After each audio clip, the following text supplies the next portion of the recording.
Hello, and greetings and a warm welcome to all participants from wherever you're joining us today for the session entitled Nourishing Our Children with Food Biodiversity, Empowering Youth to Improve School Meals. My name is Teresa Borelli from the Alliance of Biodiversity International and SEAT. I will be one of your moderators for this session.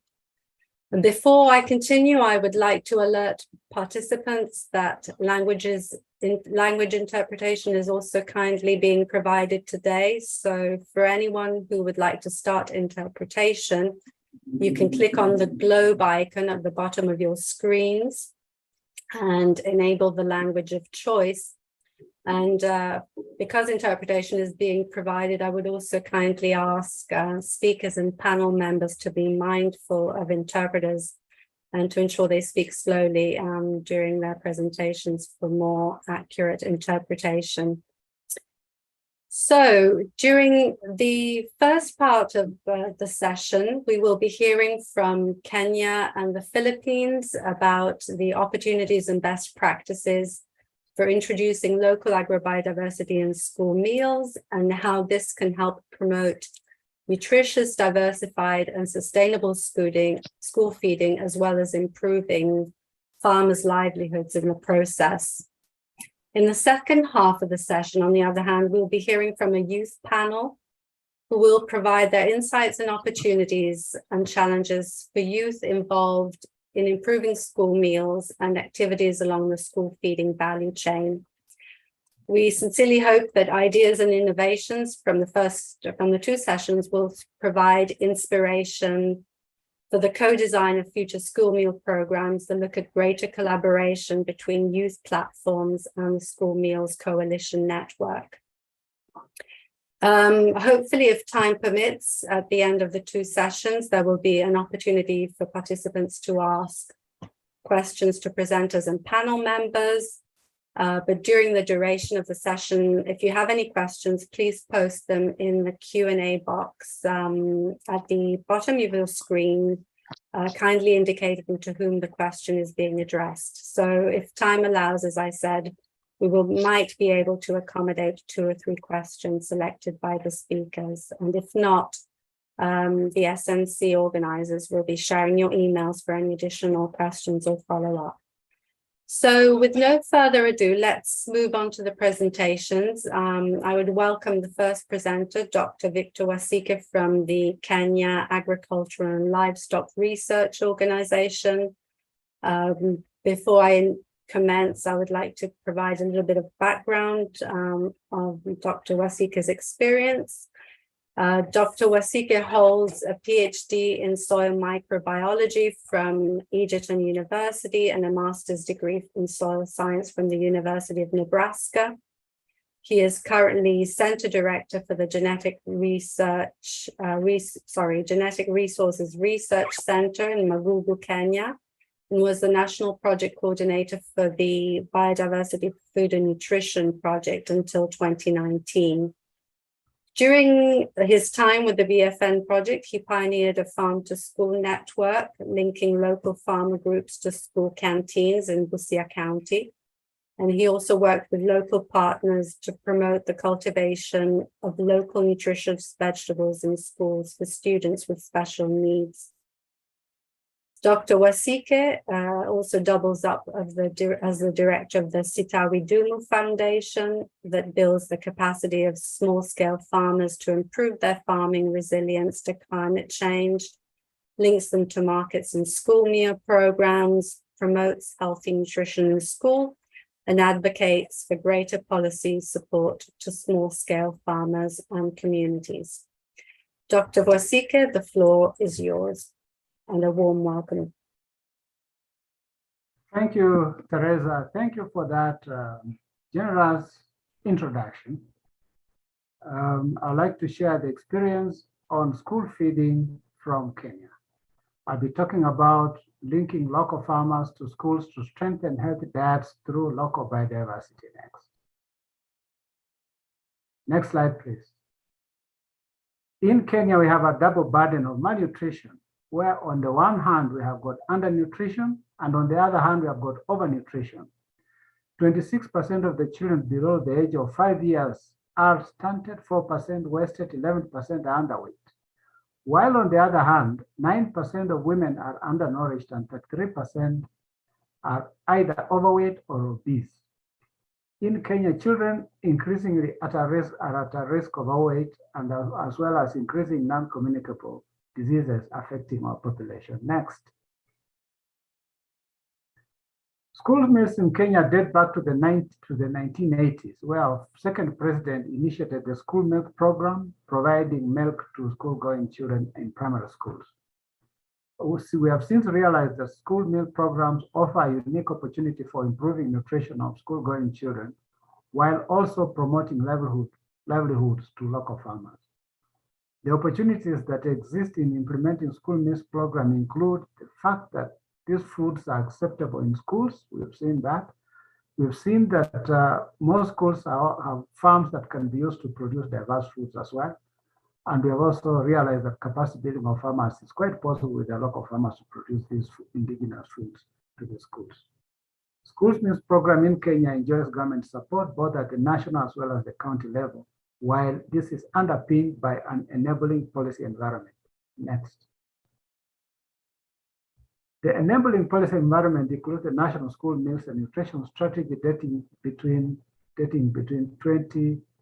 that's ending 2022, and is a framework for implementing these school meals. It's anchored on several international and national legal policy instruments, including the SDGs, the Kenya Constitution 2010, the Vision 2030, the Basic Education Act, and the Crops Act, among others. Next. Before implementing the school meals program in a location in Busia County where we worked, we undertook a nutrition analysis of the local vegetable biodiversity, where we compared the amount of zinc and iron, the two nutrients that really contribute to nutrition or malnutrition, comparing kales that are fed to school children, compare that to local vegetables, the jute mallows, vine spinach, the Ethiopian kale, amaranthus leaves, cowpea, and black nightshade, and realized that in all these vegetables, they were much more superior in terms of iron and zinc compared to the kales or the sukuma wiki that is commonly fed to school children. Next. We undertook the school meals by bringing together a farmer business school conceptual model. A farmer business school conceptual model is a model that brings together farmers in order to improve their livelihoods. We brought together the farmers as well as the schools to build their capacity on the farmer side, build capacity on the supply side as well as the demand side of the vegetable, African vegetable value chain. We train them on sustainable agricultural practices, as well as building the capacity in terms of negotiation skills, group dynamics, and so forth. On the demand side, we provided nutrition education. We also raise awareness about the value using the data that we generated from nutrition. Next. What we also did with the farmers was to organize themselves in order to form production groups and cooperatives so that they can handle, process, and manage their businesses and link them to schools.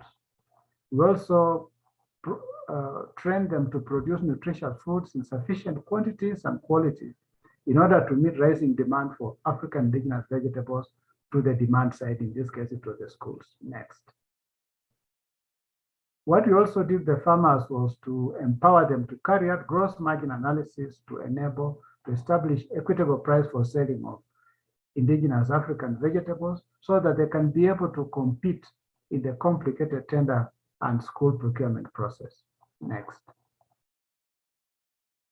What were the impacts of our engagement? The impacts we had was changing the negative perceptions of African indigenous vegetables as being food for the poor or for the sick to foods that kids can actually feed on and improve their nutrition. Next. The other impact we had was we were able to link 9 schools to supply indigenous vegetables to 13 institutions, to 13 schools at an agreed, prearranged agreed price. Next.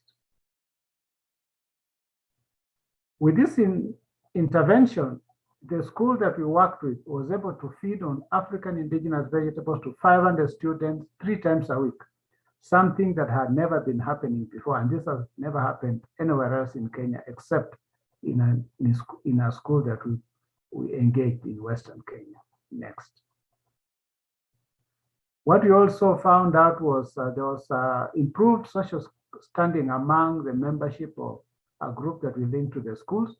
A lady that is seen in this picture was able to improve her household sanitation status by building and improving on her house. Next. Another impact we had was an increase in the area under African vegetable production and incomes.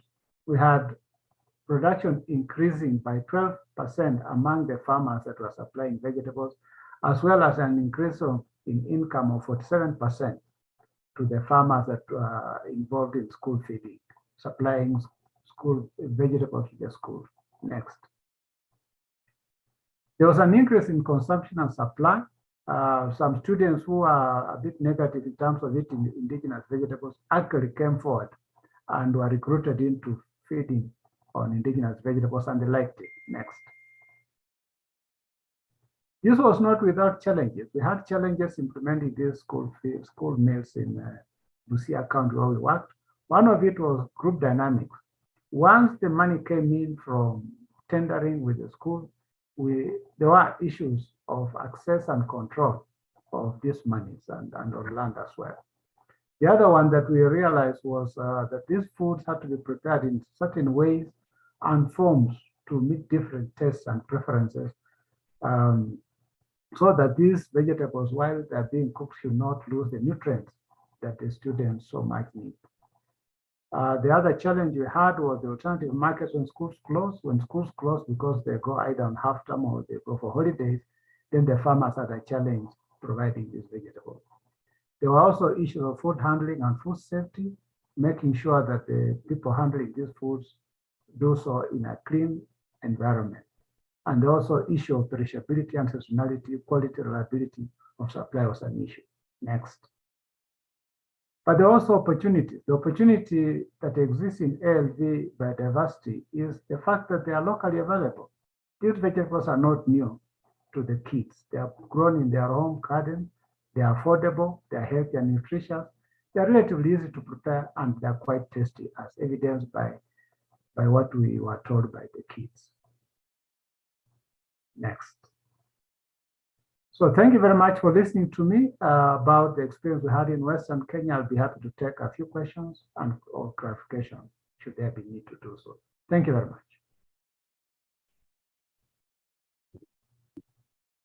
Many thanks, Dr. Wasike. It's really exciting to see how the evidence of the nutritional properties and characteristics of indigenous vegetables is actually helping drive homegrown school feeding programs in Kenya, both on the production and demand side of the school feeding value chain. So thank you very much for your presentation. And as we said earlier, if you have any questions for Dr. Wasike, please put them in the question and answer chat box at the bottom of this page. And for our second presentation, I would like to warmly welcome Director Santos. A few words of introduction prior to welcoming him to the floor. Director Santos is the Director of the Bureau of Learner Support Services of the Philippines Department of Education, where he supervises the school health and school sports divisions. He oversees the implementation of the Bureau's major programs, including the school-based feeding program. In addition, he has served as Director of the National Anti-Poverty Commission and as Regional Director for the Philippines and Indochina operations of the Mandala Agricultural Development Cooperation Group of companies, to name but a few. The list is long of his affiliations, and for further details and Director Santos's full bio, this will be provided in the chat box on the side. So Director Santos, with no further ado, the floor is yours. Welcome to this session.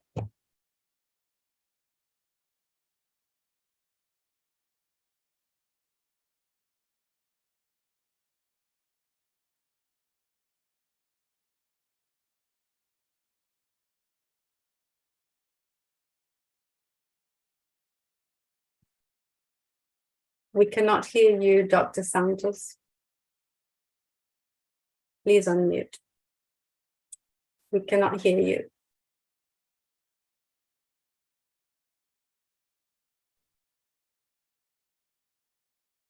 Yeah, good day, everyone. Just want to check if you are seeing my screen. We can see it and we can hear you loud and clear. Yeah, okay. Yeah, the Philippines Department of Education is very glad to be part of this session and to share our experience on school-based feeding program and the integrated school nutrition model. And this is in partnership with the International Institute of Rural Reconstruction. This is the nutritional status in public elementary schools in the Philippines, where 13.2% or around 1.7 million learners out of more than 12.7 million enrollees are wasted and severely wasted in terms of body mass index. Obesity and overweight is also alarming at 4.46%. The program is focusing on the wasted and severely wasted learners. The school-based feeding program is one of the major pillars in our school health operational plan of the Department of Education, with an expected outcome of improving health behavior across kindergarten to grade 6 curriculum, increased participation, and decreased absenteeism and dropouts in schools.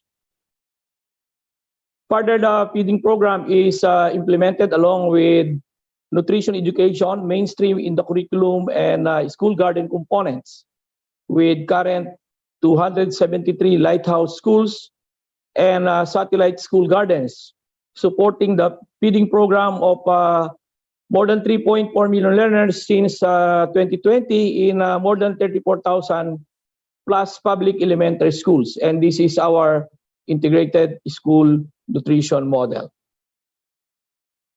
The Lighthouse Schools serves as learning hubs for nearby schools to learn strategies and good practices in the model.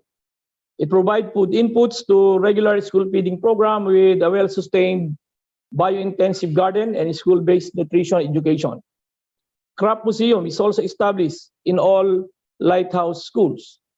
The Crop Museum serves as a focal point for saving crop varieties, where teachers, students, and community members can view diverse range of nutritionally relevant and climate-hardy vegetables.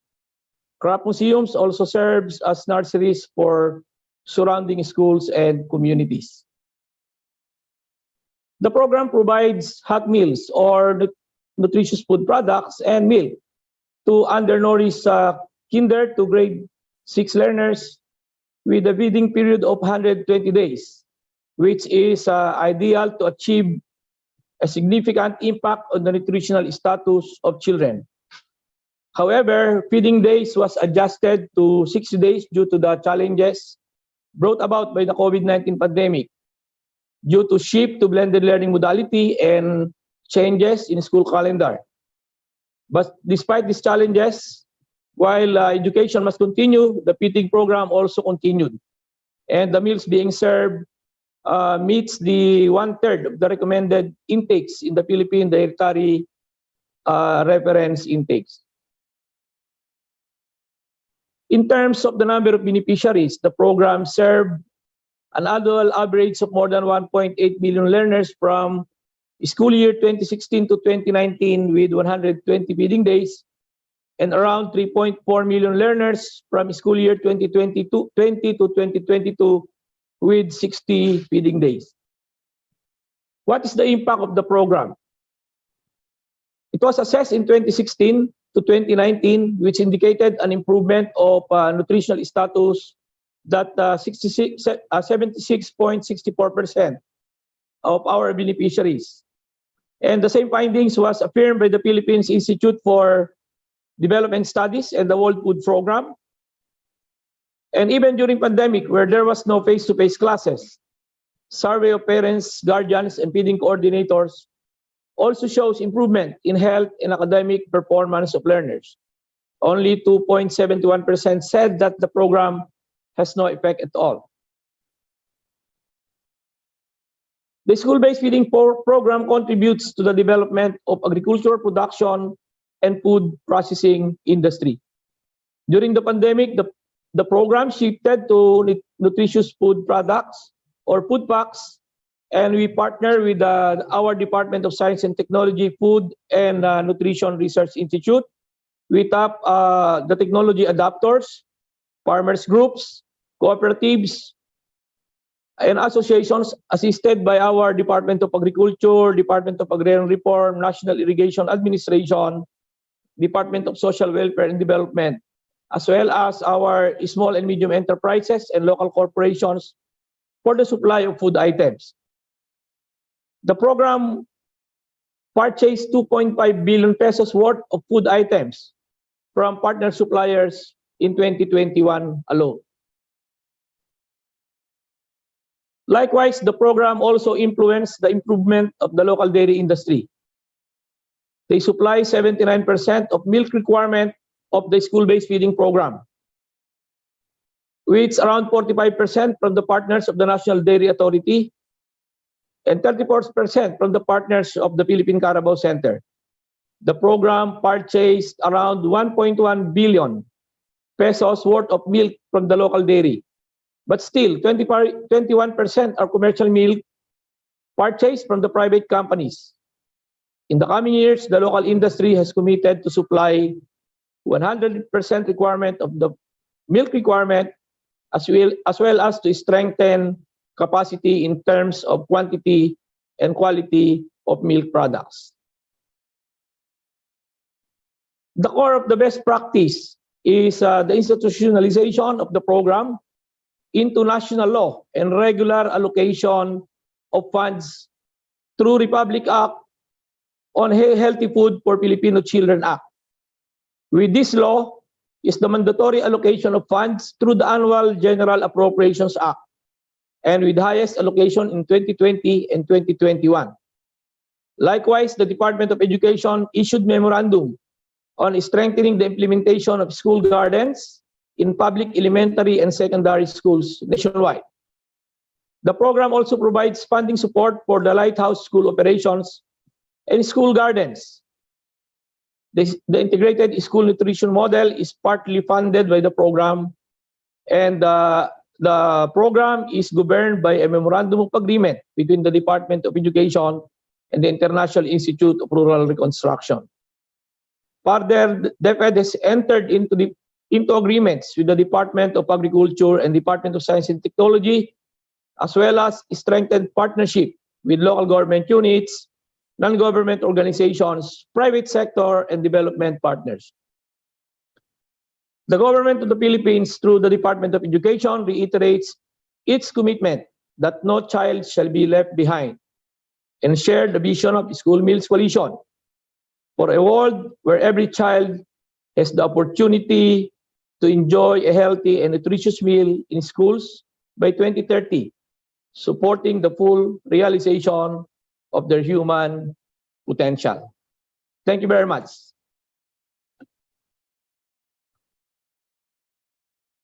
Many thanks, Director Santos. I love the fact that you have the lighthouse schools, that they act as hubs for nutrition education. I think that's something that could definitely be implemented.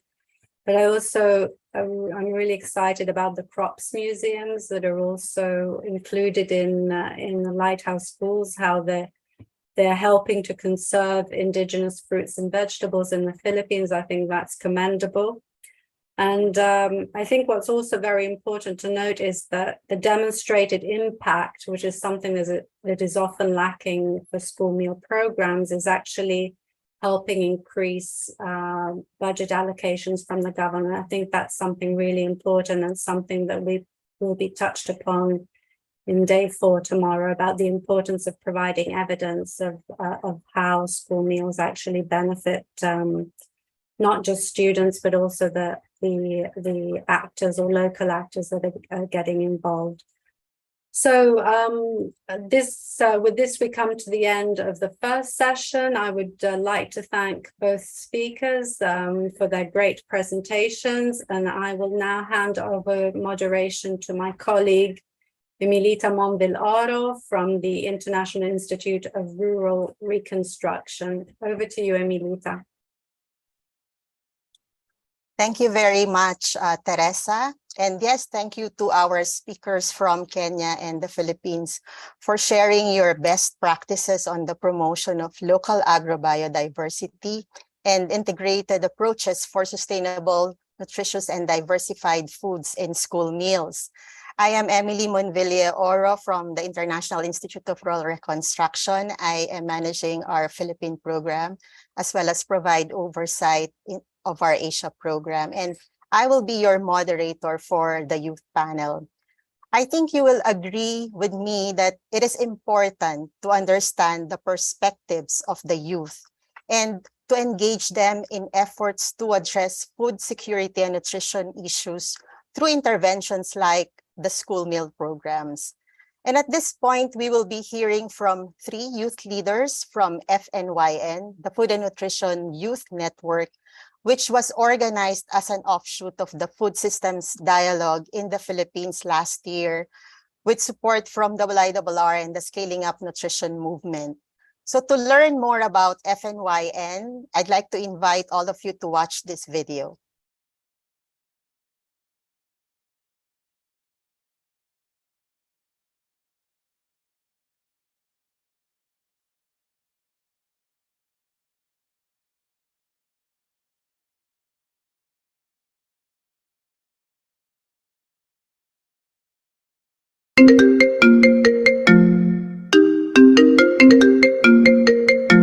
Food and nutrition are universal areas that are critical to health and sustainable progress.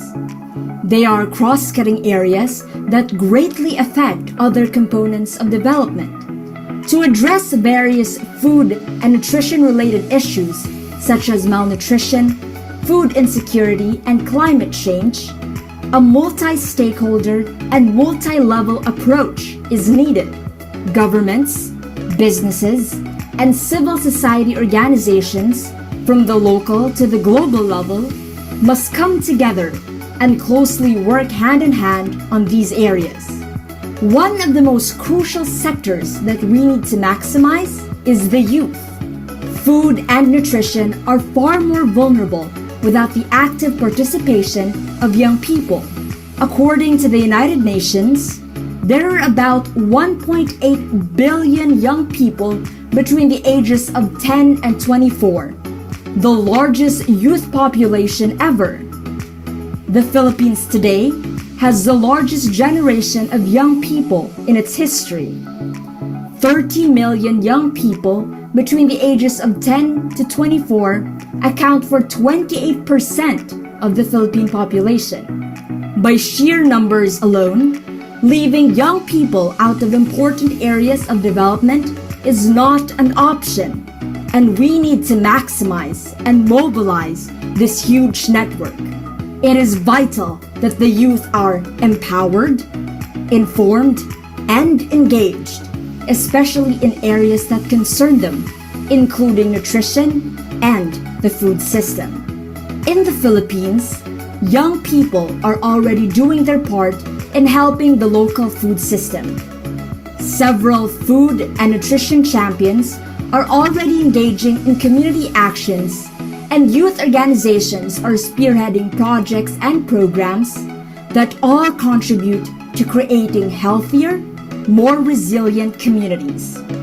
However, there is a need for these youth advocates and organizations to be further connected for a more concerted effort amongst young people in addressing specific food and nutrition-related issues.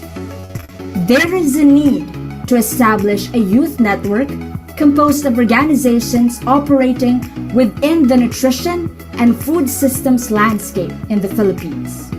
The Food and Nutrition Youth Network, or FNYN, is a group composed of Filipino youth advocates and youth organizations who engage in initiatives centered on food and nutrition.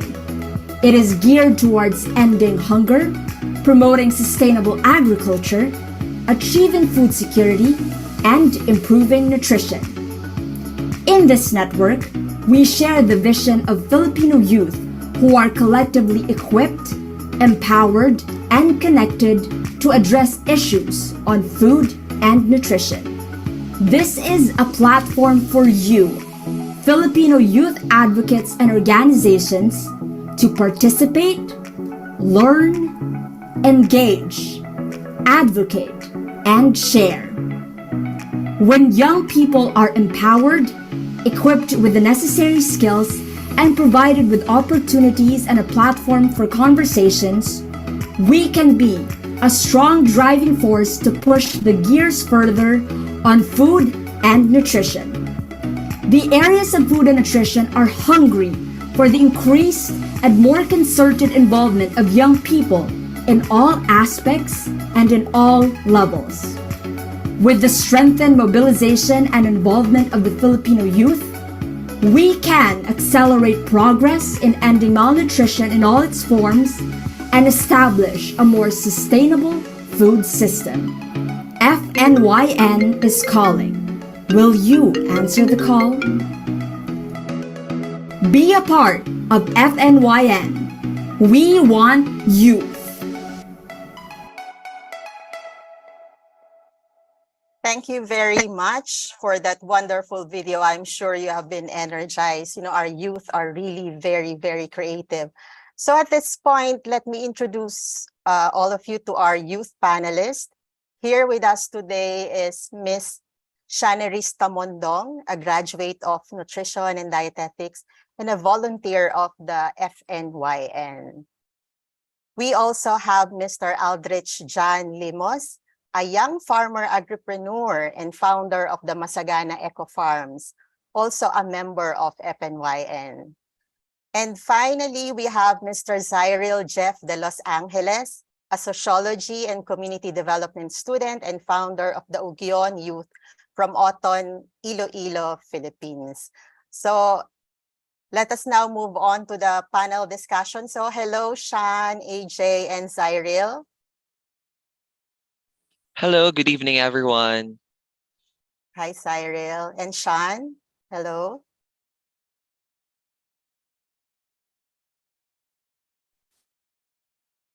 And Aldrich, you're there?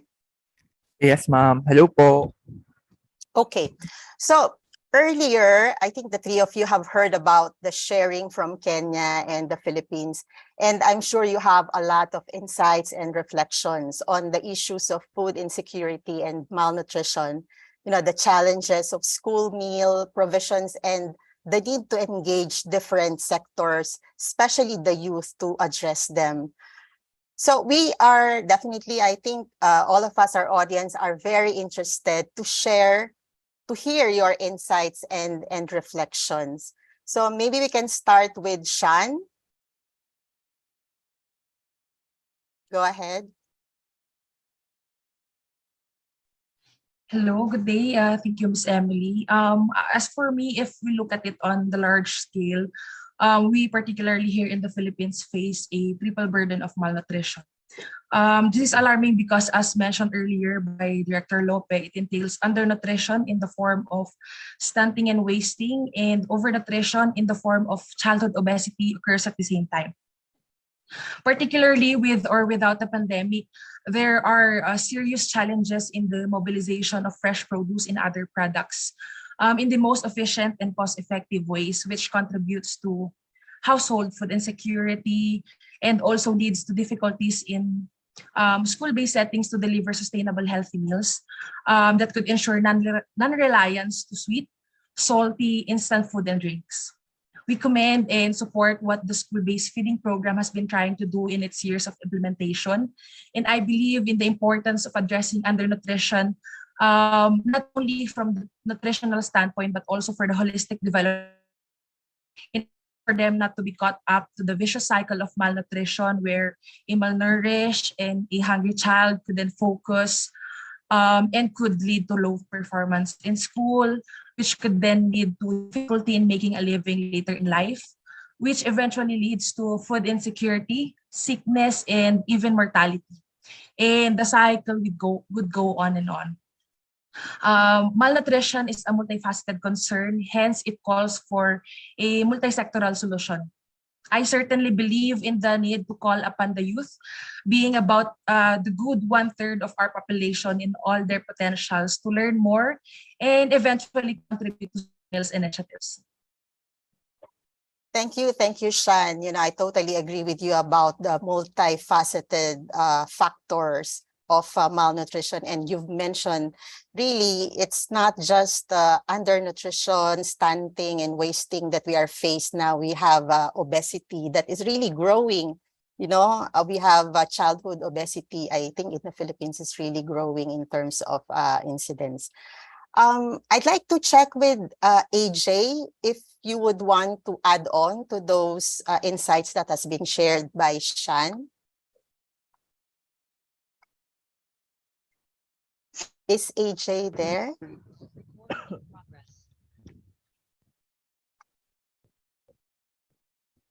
Hello. Yes, AJ, go ahead. Hello. Food insecurity and malnutrition are hindrances to the growth and development of elementary and high school students. Factors such as academic and nutrition-related challenges should be addressed, as well as the perception of the youth in the agriculture sector. And this engagement of the youth will promote sustainable agriculture, and with the gulayan sa paaralan and school and home gardens, which is a key factor in attaining food security in the country. As a result, the country can combat malnutrition, specifically in stunting in children. It is needed to engage the different sectors because the problem on food security and nutrition, especially in schools, is a global concern. Thus, multi-sectoral approach is needed to develop effective and manageable interventions, which will have a positive impact to the students through the provision of school meals. Thank you, AJ. I remember the Scaling Up Nutrition movement really focusing on multi-sectoral and multi-stakeholder engagement. And, these are, needed in really to be able to achieve our goals for nutrition. Cyril, anything to add? Hello, Miss Ems. As a sociology and community development student, I really agree with Shan and with AJ about understanding malnutrition as a not one-way problem here in the Philippines. And we know that it is not a new problem here in the country because we witnessed the phases of malnutrition over the years or even over the decades. And malnutrition as a social problem reflects the socioeconomic health and the condition of our country, the Philippine society. And just like today, it is significant to know that the increasing inflation and an unemployment rate are contributing to the issues of malnutrition. And how can we expect parents to provide quality and healthy meals if they lack the access to procure basic food? As an agricultural country here in the Philippines, food insecurity is a disappointing problem because we have millions of farmers in the archipelago, but are not empowered enough to reach their full potentials because of structural problems or structural constraints. And as a youth leader, working with the local government units, we can do a lot of things by using our platforms to connect with them and bringing our advocacies closer with the communities. For youth organizations, we can actually engage with our local youth development councils as part of the mandates of the Republic Act number 10742 to realize our advocacy, such as our school meal programs and even doing policy advocacies in regards with nutrition and other related factors.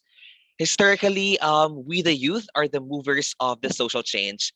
And by engaging in partnerships with different stakeholders, we are not only meeting the goal of our advocacies, but also the core of collective action. Very well said, Cyril. And, I'm hoping that our policymakers are listening to your insights because I think there are a lot to learn from the youth insights.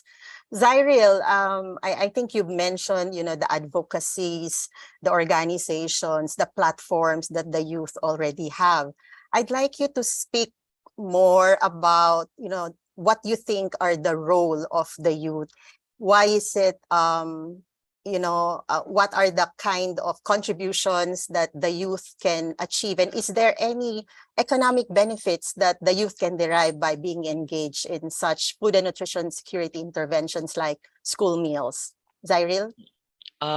First, I would like to say, Miss Ems, that I think majority of the youth have already absorbed that we have this innovative capacity to beautify all of these things. And I think this is one facet that we could give to these school meal programs or to other nutrition programs, that we can actually mainstream this through our creative platforms such as social media, doing creative stuff like video content, key visuals, and so on and so forth.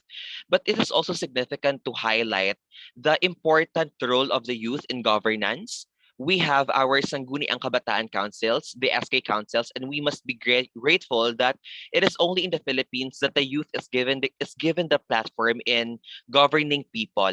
And I think if we can push our advocacies into policies through SK councils, through local youth development councils, into other platforms by engaging with our youth champions in the government, I think we can have sustainable policies in regards with nutrition.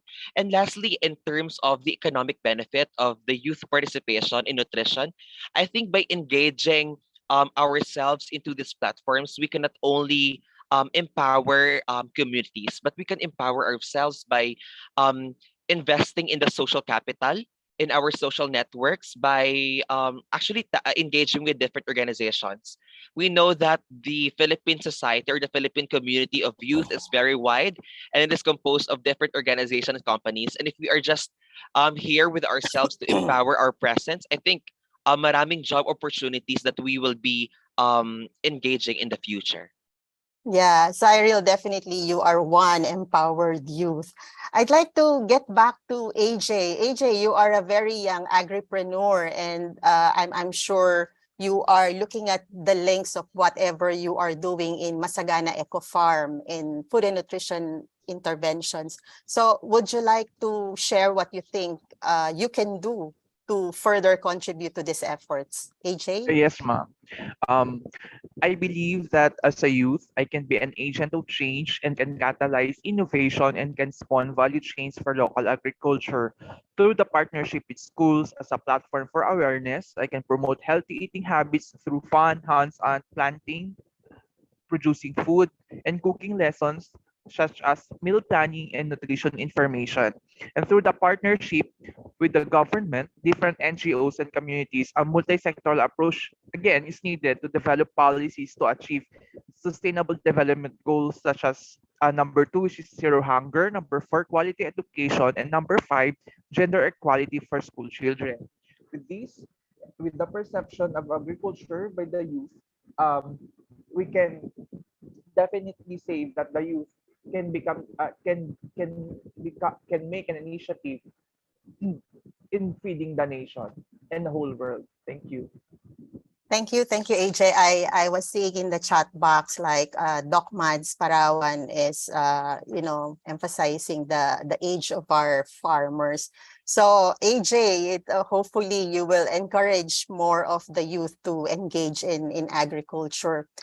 And Sean, lastly, you are an advocate of food and nutrition, and it's been your passion. You have volunteered in lots of children's outreaches. So what more can you do? How can youth like you can contribute in these efforts? Sean? Emily, in addition to all the, hello, am I audible? Yep, go ahead. Yes po. In addition to the powerful insights from my two youth panelists, as for the potential roles that the youth can do towards an effective school meals program, I believe it centers on the youth as initiators, as advocates, and as instrumental key players in the implementation of developed programs. From what I learned in volunteering, particularly for emergency and disaster response initiatives, we had this bi-directional approach in which we coordinated with farmers and farmer cooperatives on their available fresh produce. Reality-wise, most of these vegetables are most likely to be sold in markets in very low prices, or worse, could just be discarded or left in their gardens because at times harvesting and transporting their products could only increase their loss in profit. Being able to secure vegetables at farm gate prices led us to being able to provide for more household beneficiaries. Hence, I believe it is about time that we consider and maximize this kind of mechanisms to simultaneously help our farmers and improve food security, especially for the most vulnerable groups of our communities. I believe it is vital to highlight that the initiatives I just shared was initiated, planned, and implemented majorly by a youth-led volunteer group funded by the Philippine Military Academy and countless generous individuals. Hence, as for our point of concern for today's session, I could suggest establishing a youth for ambassadors for school meals, which could be a volunteer group for school meals preparation, nutrition information drives, and other related initiatives, as well as spearhead and lobby to able bodies in appropriate institutions for Adapt a School programs, as Zaya mentioned. As for the benefits, youths engaging in these kinds of programs expose them to the realities of society, equipping them with the best practice and experiences that will develop them as competitive and productive citizens, both towards personal growth and nation building. Hence, putting prime importance to ensure that the potential activities of the youth be supported both in encouragement and in resources. Lastly, as a youth advocate for nutrition, I believe that by sharing the vision and providing the prerequisite needs to be able to act for healthy school meals, we could make an impact, one child, one community, and one nation at a time. Thank you very much, Sean. You know, they say our food systems is broken with all the things that we have gone through with COVID-19 and all the conflicts that is there. But I believe that with the collective nutrition actions and with our youth playing a key role, we can go somewhere. So thank you for such wonderful answers. I know that you still have a lot to share, but our time is very limited. But I wish you luck, especially with FNYN. I know you're celebrating your anniversary, so catch up with their anniversary session soon. So may this session encourage not just the youth, but also our policymakers and stakeholders to promote the consumption of healthy diets such as fruits and vegetables in all schools globally. So that ends our panel discussion. I am now turning over to Teresa for a brief Q&A. Teresa, over to you. Thank you, Emily. And there's actually 3 questions in the Q&A, and I think they're actually all directed to our last panelist, to the youth panel. So the first one is from an anonymous attendee, and he's asking one of the youth panel, whoever would like to respond. Basically, the average age of farmers in the Philippines is above 55 years old. So how can the youth get engaged in agriculture? Or maybe a better way of putting it is, how can youth either engage these farmers or make sure that new youth farmers are involved in connecting to school meal programs? I would perhaps pose the question to Sean if she feels like answering to that. Oh, actually, no, maybe AJ would be the most suited to answer this question, as he's the agri-entrepreneur in our youth panel. Over to you, AJ. Yes, ma'am, Teresa. Thank you for the question. And the government nowadays is encouraging the youth to join youth organizations like 4-H clubs, Food FNYN, and a competition for young farmers like the Kabatang Agribees by the Department of Agriculture of the Philippines. I am one of the awardees. And now it comes, there are scholarships right now for the youth to take agriculture in college, and in elementary and high school students there is DepEd that promotes sustainable school and home gardening that can engage the youth in that can engage the youth, especially in sourcing local foods and cooking local foods for them, because it's more of their holistic benefits right now. And and that's all. Thank you. Sorry, AJ, I think you're not feeling too well, but perhaps another additional question linked to that would be, are there any demonstrated benefits for youth to engage with the school meal programs? I mean, is there any money in it? I would ask. I mean, are you actually having any economic impact or benefits from engaging? And that perhaps could be a convincing issue to bring to new youth or new youth who are wanting to engage in agriculture. AJ, are you okay with answering that question? Hello, Ma'am Teresa. Can you repeat the question, please? I'm just wondering if the how can I say, bringing the economic impact of engaging with school meal programs could be a convincing, how could I say, a convincing item to bring to youth for engaging. And have you, or could you share with us what have been the economic returns for you to engage with the homegrown school feeding, but maybe not just economic, but also other returns that could sway or persuade youth agripreneurs to become engaged? Over. Okay. Thank you for the question, Ma'am Teresa. Number one, engaging youth in agriculture and especially in school meals, it can spawn value local chains of the local farming system. The value chain, when you are producing your you are producing when you are producing food, all your neighborhoods, the communities will be the consumptors, and at the same time, it's a circular economy that can boost the economy of a place. And number two,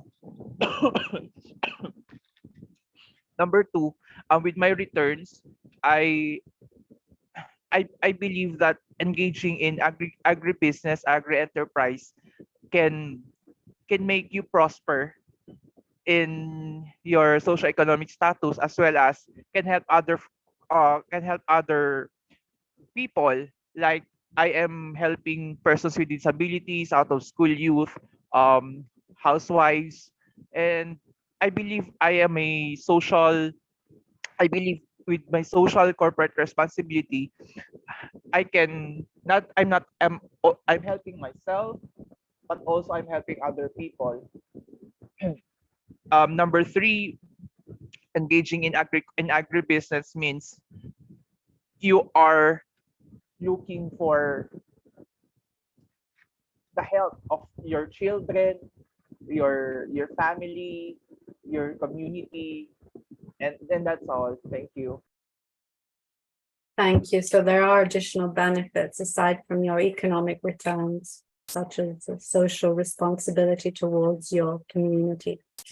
The next question I see in the chat box is from Stephanie Koopman. I may ask for someone to unmute Stephanie, because I'm not sure I understand the question, although I can read it. Perhaps, Stephanie, could you unmute yourself and ask the question, and to whom you would like it to be addressed from? Yeah, hi, Teresa, thanks. Actually, I was wondering, to whoever feels capable to answer that question. I hear from school meals programs that continuously local farmers have challenges to actually get the harvest in to feed themselves and the direct neighbors, and the increasing challenge to even put enough harvest on the market or to deliver schools for school meals. And I was wondering if in the overall discussion, different kind of nutrition sources are discussed, like insects for proteins, or is there any experience out there going away from the traditional, very water relied food production to a more efficient food production in regards to proteins, which are so key for learning? Thanks. Many thanks, Stephanie, and thank you for making that clearer for me. If possible, if Victor is still here, I would ask Victor to contribute with his experience in Kenya, where a significant amount of capacity building was undertaken to increase the production capacity of farmers. And I believe there was also some looking into the nutritional properties of insects. So Victor, would you like to take this question? Yes, Teresa, I'll take it. In the face of climate change, we need all sources, all alternative sources of protein to come on board. Because farmers are not harvesting enough. We have the experience of communities in Western Kenya where I've worked for a number of years, feeding on insects as a source of protein. The issue here is to enlarge the broad base of food sources that are of high nutrition that can come into the food basket of students. But the key thing here will have to be sensitizing students or pupils on the value of these insects in terms of the nutrition that they're going to need, linking that data to educational outcomes so that they can directly see what benefit can accrue from feeding on these insects. I am aware, and we are aware about a program in Kenya, Jaramogi University, where crickets have been part of the menu, or they are being put in such a way that they can actually be used to feed communities. There is certain insects also, I can't remember the name, but they're called kundi kundi in Western Kenya, which are a delicacy actually for communities. So this will not be new. It will just expand the basket of options that we have to feed our schools in school feeding programs. Thank you very much.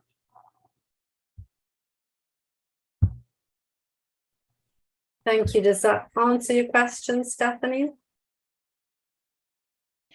No, yes, thank you, Victor, very much. I think it was very, very good to hear that you're observing already the market for the bigger variation of nutritious food sources. Yeah, great, thanks. Thank you.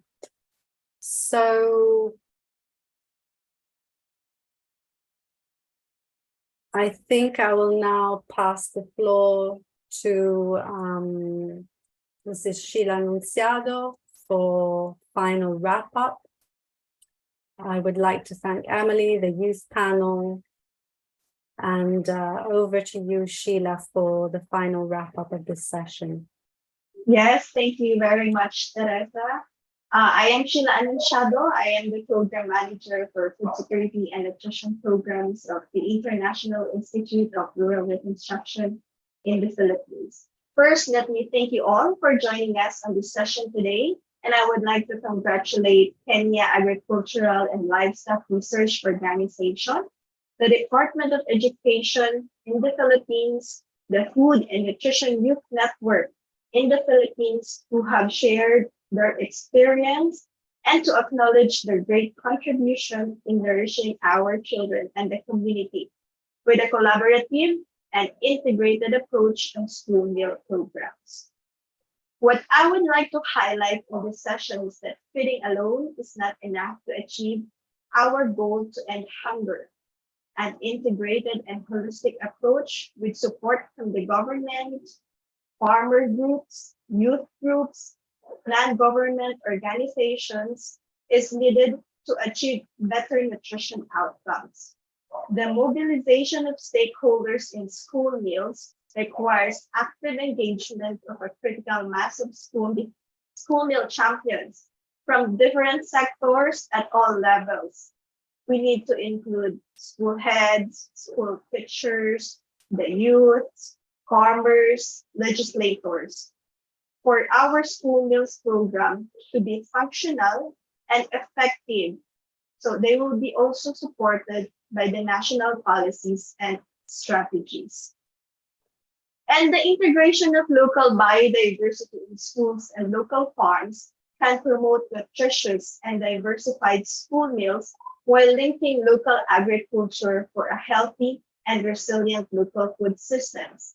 We have heard from our speakers that food biodiversity is important to improve access and availability of traditional and indigenous vegetables that can be offered to school meals, and that this food biodiversity can translate to dietary diversity while empowering communities to grow and promote local biodiversity.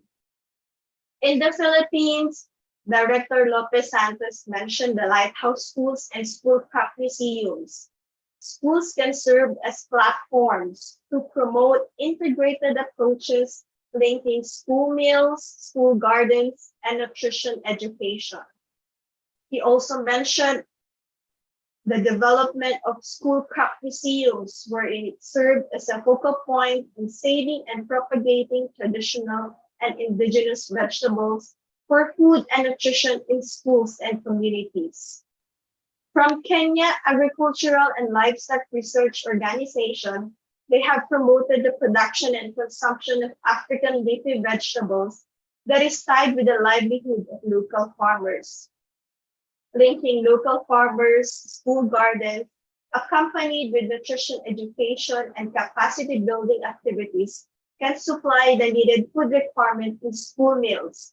But it will also help improve the access and availability of local grown foods that are safe and nutritious. It will help support local economy by empowering local farmers and youths.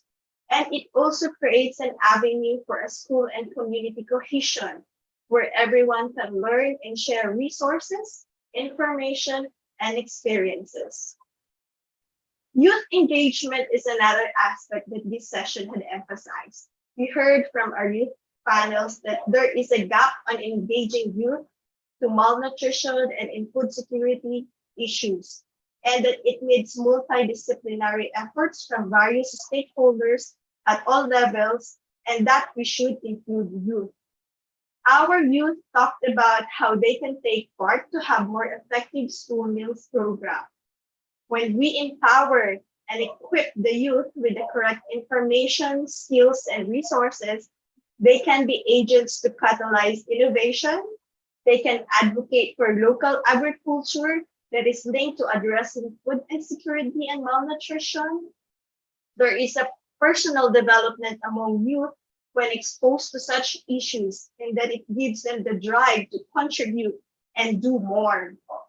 By having youth advocates, youth ambassadors, youth champions for conserving environment, promoting consumption of diverse food, conserving local agro-biodiversity, and promoting good nutrition, we are looking at a new generation of a healthy and well-nourished children. So thank you very much, everyone. Thank you again for joining us today. And for more information on our session and our work, you can check the chat box for our emails and social media accounts. Thank you and have a great day.